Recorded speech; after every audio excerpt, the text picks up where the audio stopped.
வாழ்வார்கள், அவர்கள் ஆசீர்வாதமாய் வாழ்வார்கள்.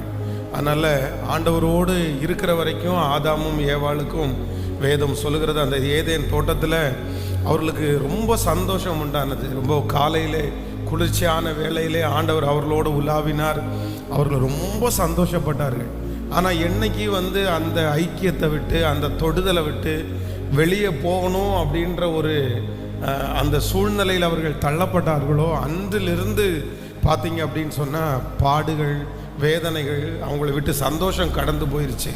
அதனால் ஆண்டவரோட துவங்கின இந்த வாழ்க்கையை ஆண்டவரோட முடிக்கிறது தான் நம்முடைய வாழ்க்கையில் இருக்கிற பெரிய லட்சியம். ஆமேன். அதுக்கு இடையில் புகழ்ச்சிகள் வரலாம், பெருமைகள் வரலாம், சில சூழ்நிலைகள் வரலாம், சில வியாதிகள் வரலாம். ஆனால் நம்ம எடுக்க வேண்டிய ஒரு தீர்மானம், ஆண்டவரே உமக்குள்ளே ஆரம்பித்த நான் உமக்குள்ளே முடிப்பதற்கு எனக்கு கர்த்தர் கிருபை